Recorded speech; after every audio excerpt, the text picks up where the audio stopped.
O futebol é o esporte mais difundido no Brasil. A paixão dos torcedores nos estádios é evidente, assim como são evidentes as manifestações de racismo, machismo e homofobia. Mas onde estaria a origem destes atos? Na história do esporte, que nasceu das elites europeias? E o que ajuda a explicar a aceitação e a impunidade que ainda marcam o futebol? E por fim, o que este esporte tem a dizer sobre quem somos? O espaço do futebol, ele foi um espaço apropriado dentro da nossa cultura como um espaço lúdico. Então ele é o espaço da brincadeira, do não sério. E muitas vezes as pessoas se autorizam a fazer nesse espaço do não sério o que elas estão interditadas de fazer em outros espaços. Por isso que quando a gente conversa com os torcedores, eles não nos dizem que aquilo se trata de preconceito, porque isso está tão naturalizado nas suas práticas que eles não reconhecem. Então, discursos tidos antes como tranquilos, como naturais, estão sendo colocados em questão. Nós começamos a olhar para essas práticas e entender que existe violência aí, entender que existe preconceito e entender que algumas identidades estão afastadas. Então, são esses elementos que nos permitem ver hoje o futebol com tantos preconceitos. Ele sempre teve esses preconceitos, mas esses grupos que sofriam o preconceito não tinham possibilidade de manifestar, e hoje eles manifestam. Os estádios de futebol, eles perpetuam uma cultura de que lá dentro tudo pode. E esse tudo pode é meio que um reflexo da sociedade, que tu pode xingar negro, tu pode xingar mulher, pode xingar quem tu quiser e que tá permitido. E a gente, eu falo por mim que sou mulher, a gente cresceu sendo ensinada a se acostumar com essa cultura. Por exemplo, vai no estádio vestindo uma camiseta 3 números maior da que tu veste, porque se tu for com uma camiseta mais justinha, tu vai dar motivo para alguém te provocar. Se tu ouvir, essa puta eu já comi, tu tem que fingir que tu não escutou, porque todo mundo grita para todo mundo, sempre foi assim, então nem dá bola. Então, acho que essa cultura do não dar bola, o futebol é assim, é algo muito arraigado na nossa sociedade, sabe?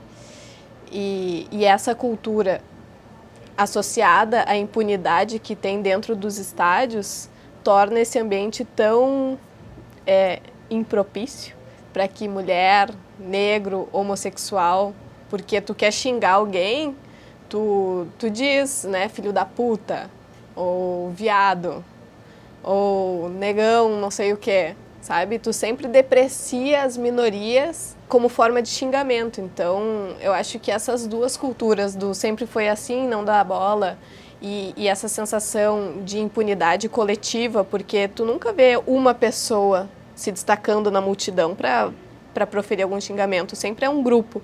Então, essa sensação de que tu tá tendo apoio coletivo para xingar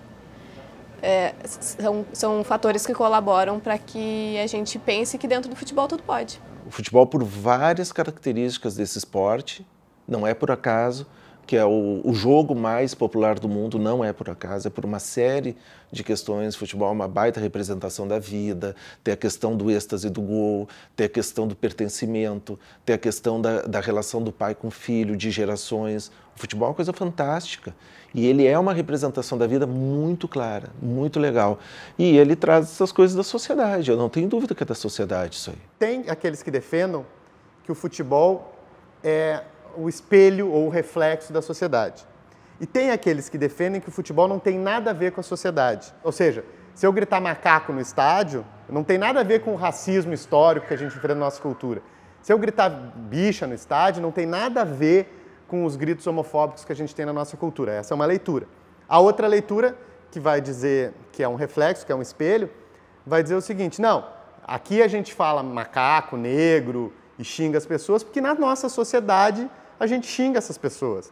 Eu acredito que o futebol está entre uma coisa e outra. O futebol não é nem o espelho, o reflexo da sociedade, tampouco ele está fora da sociedade, está integrado, muito bem integrado. Então, alguns gritos que aparecem ali, inclusive preconceituosos, eles são acelerados pelo processo do jogo. A gente não fica coletivamente, se você pegar um conjunto de 5 amigos, gritando bicha, bicha, bicha o tempo todo. A gente vai para o estádio e a gente se autoriza a fazer gritos como esse. Preconceito é o ato de discriminar determinados grupos por características, sejam elas étnicas, sexuais, de gênero ou raciais. Os estádios de futebol são reconhecidos como lugares de divertimento e confraternização. Mas apesar de serem um espaço de festa, existem também muitos atos de preconceito e violência durante as partidas de futebol. Os homens homossexuais talvez mais forte nesse sentido e nesse contexto, porque esse ainda é um preconceito mais autorizado nos estádios. E quando a gente vai falar de homens homossexuais, eu estou falando de uma identidade mais afirmativa, não estou falando de práticas sexuais que o sujeito tem. A sua conduta, a sua forma de colocar o corpo naquele lugar vai ser uma forma mais aproximada da heteronormatividade. Mesmo que a pessoa tenha relacionamento com pessoas do mesmo sexo, isso importa pouco nesse contexto. A sua postura enquanto torcedor, enquanto jogador, enquanto jornalista, vai ser uma postura vinculada ao heterossexismo. É muito mais delicado o assunto da homofobia do que do racismo, porque é uma questão muito prática. Tu chega numa sala e chega um cara e diz: negrão sem vergonha. Cara, que é isso? Tu vai preso, desgraçado. Ainda bem, né? Mas se tu chega viado sem vergonha, vão dar risada. A homofobia é um preconceito aceito ainda. Dentro dessas disputas no futebol, a masculinidade é um valor. Todos os times querem ser mais masculinos que os outros. Então o que eu faço? Eu pego uma identidade que o sujeito acha que tem. Ele acha que é machão, que ele tem uma grande masculinidade. Eu pego essa identidade e eu deformo ela com uma oposição binária, digo que ele é exatamente o oposto do machão. No caso, o homossexual, o gay, de preferência afeminado, se for o caso. E ele me responde exatamente a mesma coisa. Então aí a gente tem uma pequena diferença entre os xingamentos homofóbicos ou heterossexistas dos xingamentos racistas. Nem todo mundo pode ser ofendido por ser negro no estádio de futebol. Somente os negros podem ser ofendidos por serem negros no estádio de futebol. No caso dos homossexuais, todos podem ser ofendidos de ser homossexuais, porque se parte do pressuposto que ali não existe nenhum homossexual. A Coliguei foi uma torcida que foi criada em abril de 1977, no meio da ditadura militar. E era uma torcida integrada por homossexuais. Depois cresceu bastante, ficou 6 anos, acabou sendo acolhida pelo Grêmio, tinha uma salinha no Olímpico. Foi uma torcida que quebrou muito tabu e ela é muito importante até hoje, porque ela passou para as torcidas atuais, ela foi a primeira que tinha aquela coisa do apoio incondicional. E outra coisa, a própria mulher começou a frequentar mais o estádio. A Coliguei foi importante nesse processo, foi bem importante, abriu muito espaço. Então é uma torcida que eu tenho um orgulho imenso desse livro e como gremista dessa torcida. E acho que ela vai ser, com o passar do tempo, cada vez mais as pessoas vão botar o olho, olha só isso, que case mundial de respeito às diferenças foi esse movimento. A minha vivência de hoje, mulher ir ao estádio, ela é oriunda de uma criança que sempre foi no estádio com os pais, né? Meu pai e minha mãe íamos sempre juntos com meu irmão, então a família sempre, quase todos os jogos, o meu pai que podia ir, ele ia, então a gente sempre foi sócio do Grêmio. Então essa cultura familiar me manteve esse vínculo, né, com o futebol e com o Grêmio. E aí, depois de adulto, então, eu optei, um dia eu me dei conta que eu não precisava mais ficar procurando meu irmão ou os amigos para saber, fulano, tu vai no jogo, tu não vai no jogo, eu quero ir. Até um dia que eu disse, não preciso de ninguém para ir no jogo, eu vou ir no jogo sozinha. E desde que eu consegui romper essa dificuldade, porque para nós mulheres é uma dificuldade muito grande, tu te dirigir até o estádio, né? A gente sofre muito assédio e... Então eu optei por... é como ir ao cinema sozinha. Eu saio do trabalho, vou direto para o jogo, final de semana, às vezes o meu filho me acompanha, mas independente de ter companhia ou não, já é uma coisa natural assim, da minha vida, né? Participar dos jogos. Pra mim, nunca significou nada de diferente, assim. Eu até era uma das mulheres e me envergonho por isso. Hoje me envergonho por isso. A dizer que, não precisa ser feminista para conquistar o seu espaço. É só fazer o seu trabalho de maneira que qualquer homem faz e pronto. Eu defendi essa ideia e me arrependo de ter defendido ela tanto tempo. porque eu só percebi a besteira que eu falei quando eu sofri na pele. Um caso, assim, violento, sabe? De perpetuação do machismo, assim.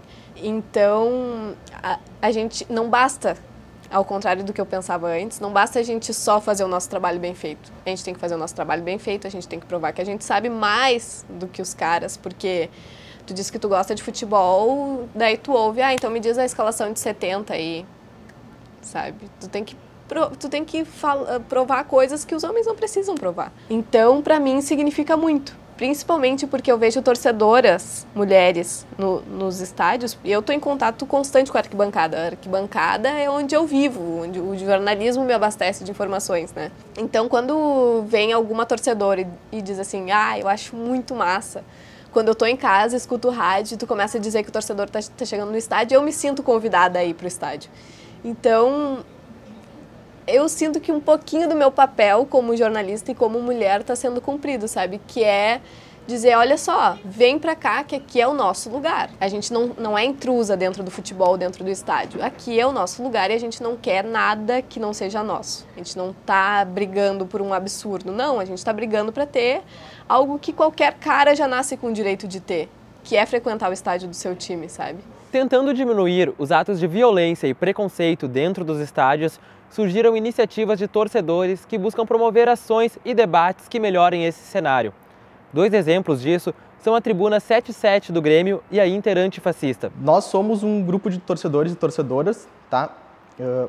Para ações e discussões políticas. A nossa ideia é combater o avanço conservador que vem se organizando melhor nos últimos tempos aqui no país, tá?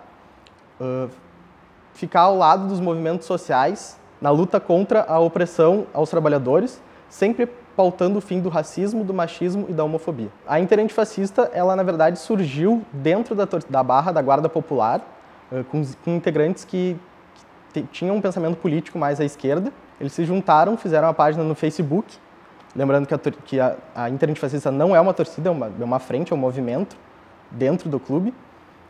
E a partir do momento que foi criada a página, mais pessoas acabaram entrando para esse movimento. A Tribuna 77 é um coletivo multicultural que reúne diversos grupos, né, de torcedores que comungam de uma cultura antifascista, e temos alguns focos, assim como o resgate, a manutenção da cultura e da história do clube, a redemocratização dos espaços de arquibancada, e o terceiro e grande foco mesmo dessa organização multicultural é o combate a qualquer forma, qualquer tipo de preconceito. Ela é um movimento fora da arquibancada também, porque quando a gente reconhece que o problema não está dentro, né? O problema ele vem de fora, ele vem das pessoas.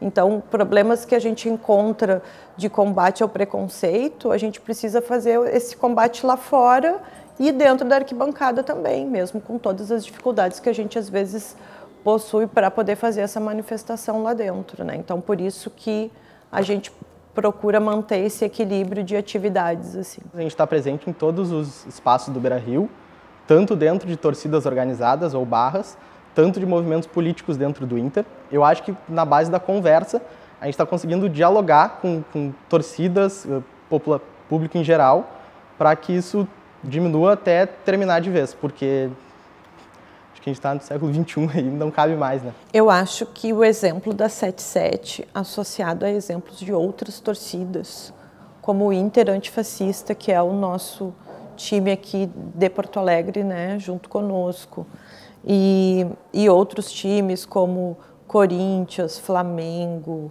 Botafogo, nós temos muitos clubes com torcidas antifascistas. Então eu acredito que o nosso movimento associado a esses movimentos é um tijolinho que a gente está colocando para que essa construção de fato interfira na vida das pessoas que a gente está lá para defender, entendeu? Porque não adianta só a gente trabalhar que precisa erradicar os cânticos com a palavra macaco. Os negros não sofrem só porque são chamados de macaco e não sofrem só dentro da arquibancada. Eles sofrem na vida, desde sua origem, né?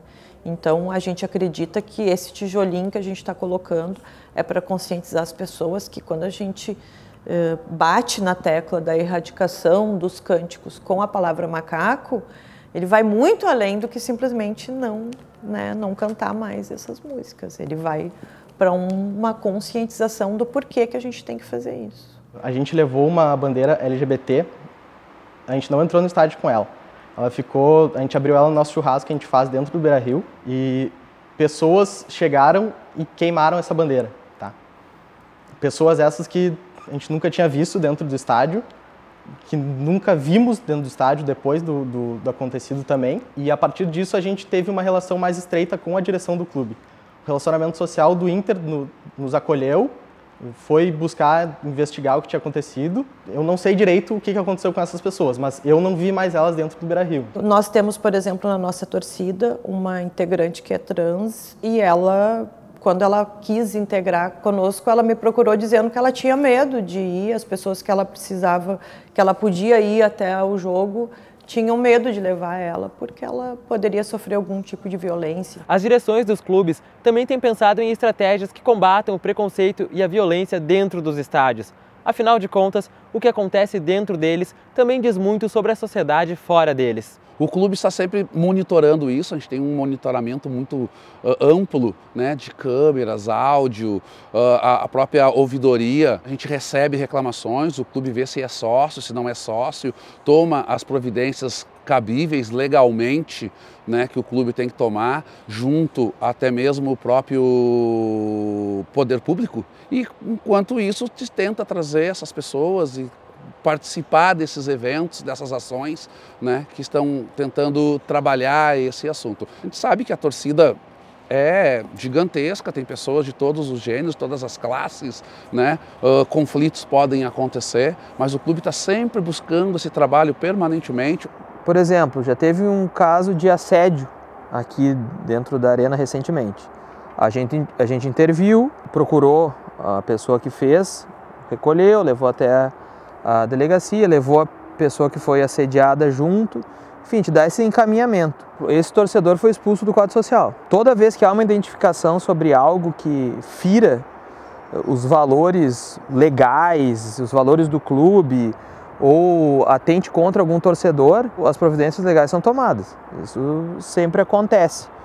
Então, essa é a diretriz que vem sendo adotada, principalmente depois que o departamento foi criado, e se começou a ter um outro foco sobre esse tema de torcida. E fora isso, existem sempre várias campanhas, às vezes de forma direta ou indireta, para se trabalhar essa questão. Porque são temas muito interpretativos dos valores de cada pessoa. E as questões de torcida, os torcedores, ela tem uma visão muito diferente para cada grupo, para cada pessoa. O Grêmio, para mim, é uma coisa, para ti pode ser outra, e a forma de representar a tua paixão às vezes varia muito. Isso também é uma coisa muito difícil de equalizar. Isso é cultural, né? A gente não vai mudar alguns pensamentos em 2, 3 dias, 1, 2 meses, mas a gente tenta trabalhar isso, estamos trabalhando isso no dia a dia do clube, né? Resgatando, fazendo trabalho, fazendo palestras, fazendo eventos. Os próprios professores da URGS, agora o ano passado, a gente fez 2 eventos com professores da URGS, trabalhando o racismo dentro do futebol, fizemos aqui dentro do museu, né? Então também teve participação da torcida, teve a participação dos torcedores, o museu estava lotado, trouxemos pessoas da comunidade, pessoal que estuda isso, né, dentro da própria URGS, né, professores que estudam já há muito tempo isso, tem trabalhos consolidados, a gente faz todo esse trabalho, convida a comunidade, convida toda a comunidade futebolística, torcida, sócio, para participar disso, visualizando isso, né, a médio e longo prazo a gente conseguir mudar essa cultura, né, de fora para dentro dos estádios. Hoje a gente está submetido a Estatuto do Torcedor, regramento da Conmebol quando a gente joga Libertadores, as normas da FIFA. Então o clube também tem que interagir com todos esses limitadores, que às vezes isso é transferido para o torcedor e parece que há um cerceamento de liberdade. Mas tirando isso, tudo que chega ele é tratado do mesmo jeito e analisado dentro das premissas que a gente tem de gestão, e é gestão. Hoje o público ele tem que ser gestionado. É perceptível que os clubes estão cada vez mais se dando conta que eles têm que intervir nisso, porque a torcida por si só, os torcedores por si só, eles não têm como se adaptar sozinhos, sem perder a sua característica, sem ter frustrado os seus anseios de torcedor, que está muito enraizado aos valores de antigamente e da forma que o futebol era até 20 anos atrás. Então, eu acho que tudo isso acaba entrando num processo de gestão que tem que ter métodos e processos. Se os métodos e processos forem dentro da legalidade e do respeito individual, vai acontecer. No mundo, o futebol é importante para muitas pessoas. Sendo um esporte dos mais popularizados, ele agrega e aproxima, mas também afasta e discrimina. Nesse programa, conversamos com alguns pesquisadores, representantes de clubes, torcedores e jornalistas. Ouvimos suas ideias, seus relatos e suas perspectivas de mudanças, porque sim, é preciso mudar. Os clubes deveriam conduzir todos os agressores ao GCRIM, fazer as queixas-crimes, ou sei lá como juridicamente isso funciona, mas os clubes deveriam ser mais firmes. Dizer, olha só, se esse cara é sócio, a gente vai excluir ele do quadro social ontem, sabe? O Inter não admite, o Grêmio, enfim, a gente não pode corroborar, permitir esse tipo de ação dentro do nosso estádio. E não é o que a gente vê. Então, acho que essa omissão dos clubes é algo inerente à nossa cultura da omissão mesmo da sociedade, no que diz respeito à violência contra a mulher, né? Então, na medida em que os clubes fizerem algum tipo de parceria com o Ministério Público, que é onde está situada a promotoria do torcedor, né, para punir fortemente, do mesmo jeito que punem as brigas de torcidas organizadas, suspendendo o torcedor de ir ao estádio, pedindo que o torcedor se apresente na delegacia, eu acho que esse tipo de punição ainda é muito branda no caso de violência contra a mulher, sabe? Então, se houver essa parceria de, vamos punir, vamos ficar um pouco mais rígidos, vamos fazer essa punição ser um pouco mais severa, eu acho que essa cultura da impunidade vai dar uma diminuída, assim, mesmo que as pessoas não deixem de ser machistas, porque isso não é automático, né? Ela pelo menos vai pensar 2 vezes antes de xingar uma mulher, de xingar um negro, de xingar um homossexual. Então, acho que se a pessoa já refletir antes de falar algo, já é um avanço, um passo a mais que a gente dá. A gente tem que entender, talvez, que há toda uma produção cultural sobre o futebol, que envolve dirigentes, jogadores, torcedores, os próprios jornalistas, que são importantes na manutenção do futebol, porque o jogo de futebol ele dura 90 minutos, você tem 2 a 3 jogos por semana, mas você fala de futebol o tempo todo. Os torcedores falam, os jornalistas falam. Então, todo esse conjunto de personagens talvez precisasse trabalhar em alguma medida, se possível for, para diminuir um pouco o drama do jogo, focar um pouco no jogo em si, no lúdico do jogo, na brincadeira. Quando um clube perde, cai para a 2ª divisão ou é campeão, ninguém morre, tirando algum torcedor muito empolgado, mas não é uma morte. Então a gente não precisa dizer que o clube está morrendo, que o clube está acabando, porque não é isso que está acontecendo. A gente não precisa aumentar a dramaticidade do esporte o tempo todo, porque isso gera um envolvimento maior dos sujeitos. Acho que a gente pode tentar também, um pouco, desmasculinizar o jogo. Por exemplo, agora eu vendo a torcida do Flamengo que está braba com os seus jogadores porque estão desempenhando mal o que se esperava deles. Eles são covardes, eles são fracos, falta hombridade. Desde quando a hombridade vai fazer alguém ganhar alguma coisa? A gente não precisa juntar isso, porque o que acontece? Quando a gente põe esses valores no jogo, esse time é covarde, precisa de gente mais macho nesse time, tem que ter alguém para dar um pontapé, para botar respeito. Tudo isso que a gente está falando para o jogo, a gente também está falando para os torcedores.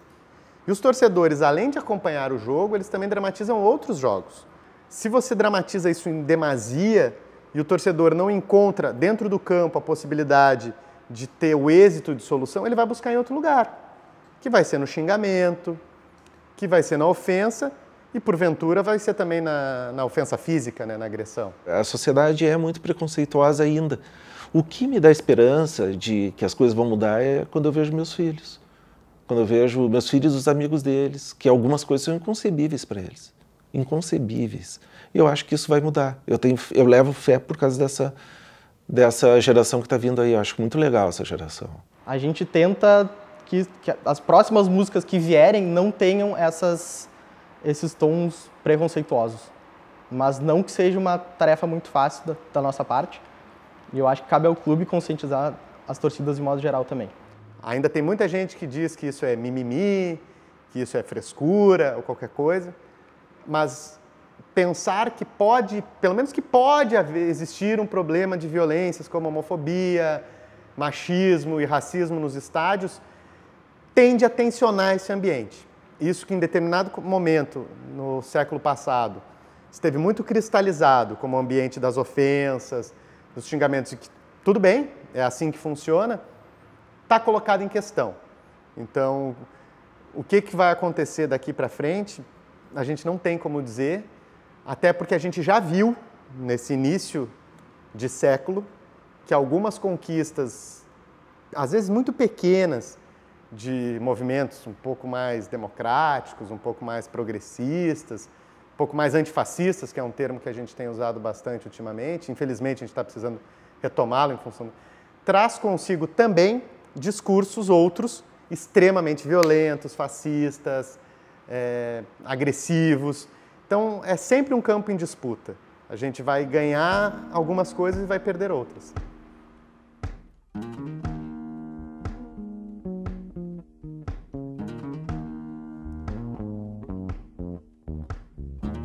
E novamente ele chegou com inspiração,